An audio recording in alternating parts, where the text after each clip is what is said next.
Hello viewers, good evening everyone. আজকে আমি তোমাদের সঙ্গে একটি নতুন ধরনের রেসিপি শেয়ার করছি। আশা করছি সবাইকারই ভালো লাগবে রেসিপিটা। এই রেসিপিটা একদম ইউনিক। এটা ফ্রাইড রাইস বা পরোটা বা তোমরা গরম ভাতেও ট্রাই করে দেখতে পারো। তো এখানে আমি ফুলকপি নিয়ে নিয়েছি, ঠিক এরকম সাইজের কপিগুলো নিয়ে নিতে হবে। আচ্ছা, এই রেসিপিটার নাম হচ্ছে নারকোল দুধে ফুলকপি বা বলতে পারো ফুলকপি মশালা। যদিও আমি এটা নারকোল দুধে করে দেখাচ্ছি, তোমরা যদি বাড়িতে নারকোল দুধ না থাকো নর্মাল দুধও তোমরা ইউজ করে দেখতে পারো। এখানে আমি ফুলকপিগুলো এরকম সাইজ করে কেটে নিয়েছি, কিন্তু আমি ফুলকপিগুলো ভাপিয়ে নিইনি। কড়াতে 2 চামচ তেল দিয়ে দিয়েছি।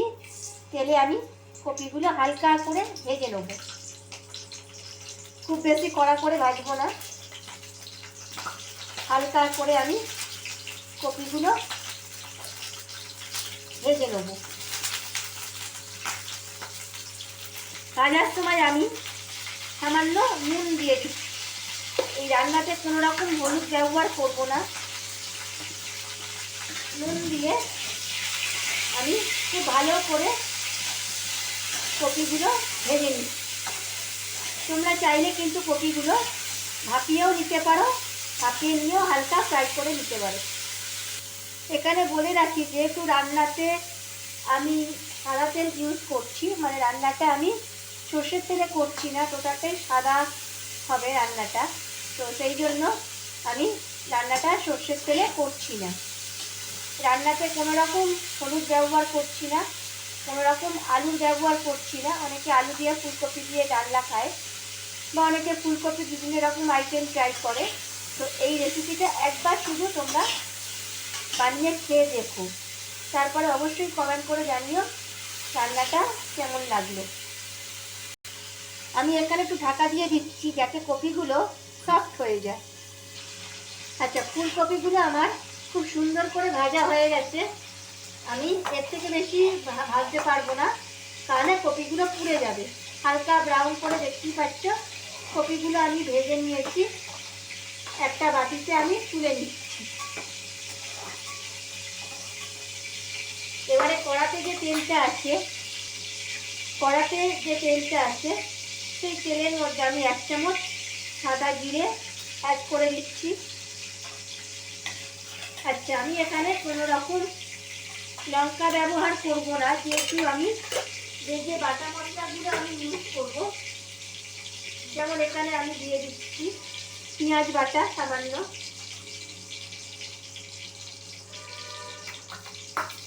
তোমরা চাইলে কিন্তু এটা নিরামিষও করতে পারো।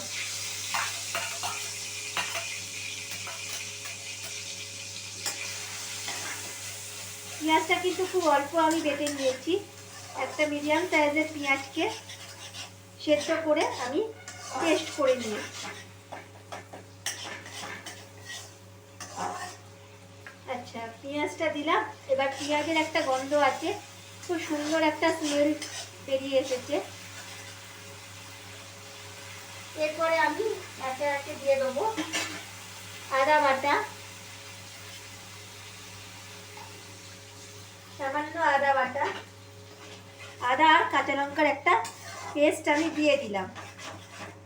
এখানে আমি একটা মিডিয়াম সাইজের আদা আর 3টে কাঁচা লঙ্কা পেস্ট করে নিয়েছি। ঝালটা তোমরা অবশ্যই যে যেরকম ঝাল খেতে পছন্দ করো ঠিক সেরকমই ঝালটা দেবে। আচ্ছা, রান্নায় আমি এখানে হলুদ দেব না। এখানে আমি অ্যাড করছি 1 চামচের মতন ধনে গুঁড়ো,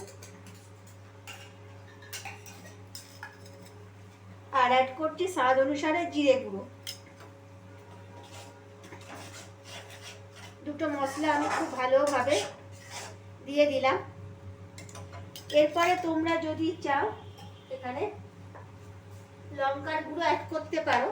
তো আমি যেহেতু কাঁচা লঙ্কা দিয়ে এটা বেটে নিয়েছি, তাই আমি এখানে কোনো রকম লঙ্কার গুঁড়ো আমি অ্যাড করছি না, কিন্তু আমি কাশ্মীরি লঙ্কার গুঁড়ো সামান্য দিয়ে দিলাম। তোমরা কিন্তু চাইলে লঙ্কাটা স্কিপ করতে পারো। আমি খুব সামান্য লঙ্কার গুঁড়োটা দিয়ে দিলাম।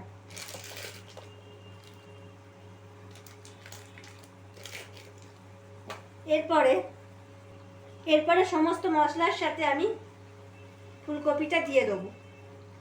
আচ্ছা, ফুলকপিতে নুন দেওয়া আছে, তাই আমি আর এখন এই মুহূর্তে আমি নুন অ্যাড করছি না।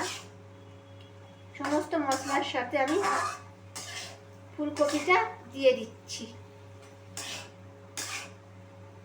আচ্ছা, রান্নাটা আমি সাদা তেলে করছি, তোমরা কিন্তু সর্ষের তেলেও করতে পারো, কিন্তু সাদা তেলে সামান্য ঘি দিয়েও কিন্তু রান্নাটা করা যায়। এবারে আমি এখানে অ্যাড করছি কাজু আর পোস্ত বাটা। খুব ভালো করে মিহি করে আমি বেটে নিয়েছি। এই রান্নাটা খেতেও খুব সুন্দর হয়।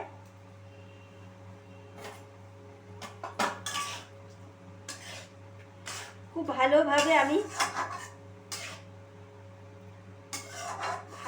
আমি সমস্ত কিছু মিশিয়ে নিচ্ছি।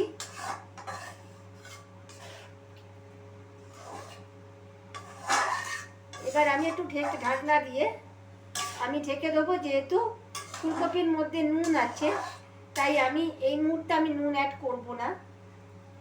মশলাটা যাতে ভালো করে কপির মধ্যে মিশে যায়, আমি একটু ঢাকনা দিয়ে ঢেকে দিচ্ছি। আচ্ছা, ঝোলটা আমার ফুটে উঠেছে। আমি এবার অ্যাট লাস্ট আমি নারকেলের দুধটা আমি অ্যাড করে দিচ্ছি। যেহেতু এটা নারকেল দুধে ফুলকপি, মানে নারকেলের দুধটা ম্যান্ডেটরি, তো নারকেলের দুধটা দিচ্ছি। এবার আমি সামান্য নুন দিয়ে দেবো। যেহেতু ফুলকপিগুলো ভাজার সময় আমার নুন ছিল, তো আমি আর রান্নায় নুন দিইনি। অল্প একটু সামান্য নুন আমি দিচ্ছি। খুব বেশি নুন হয়ে গেলে কিন্তু রান্নাটা খেতে ভালো লাগবে না, তাই সামান্য আমি নুন দিয়ে দিচ্ছি। এরপরে নুনটা দেওয়ার পরে, যেহেতু এটা নারকেলের দুধ পড়েছে, দিয়ে দিচ্ছি 1 চামচ চিনি। নুন আর চিনিটা ভালো করে আমি মিশিয়ে নিচ্ছি।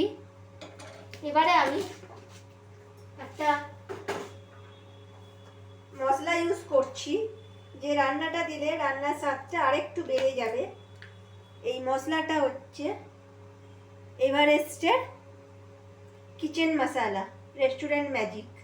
এই মশলাটা দিলে আমি যে রান্নাটা করছি, রান্নাটার স্বাদটা আরেকটু বেড়ে যাবে। এই মশলাটা দেওয়ার পর আমি একটু চাপা দিয়ে দেবো। কপিগুলো সেদ্ধ হওয়া পর্যন্ত আমাদের অপেক্ষা করতে হবে। এই রান্নাটা খুবই ইউনিক। এটা আমি আমার একটা নিজস্ব রেসিপি তোমাদের সঙ্গে শেয়ার করছি। এই রান্নাটা আমি একবার ট্রাই করেছিলাম 2012 সালে, তো খেতে সবাইকারই মোটামুটি ভালো লেগেছিল। তো তখন যদিও আমার ভিডিও শ্যুট করা হয়নি কোনো রকম, তো আবার আমি 12 বছর পর ট্রাই করছি, আশা করছি সবার ভালো লাগবে। আচ্ছা, রান্নাটা প্রায় শেষের দিকে। আমি সামান্য গরম মশলার গুঁড়ো অ্যাড করছি। এরপরে আমি এখানে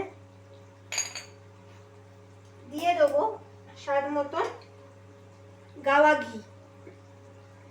এই ঘিটা দিলে রান্নার স্বাদটা আরও দ্বিগুণ বেড়ে যায়। এরপরে আমি সমস্ত কিছু উপকরণ খুব ভালোভাবে আমি মিশিয়ে নেব। গ্যাসের ফ্লেমটা আমি বন্ধ করে দিচ্ছি।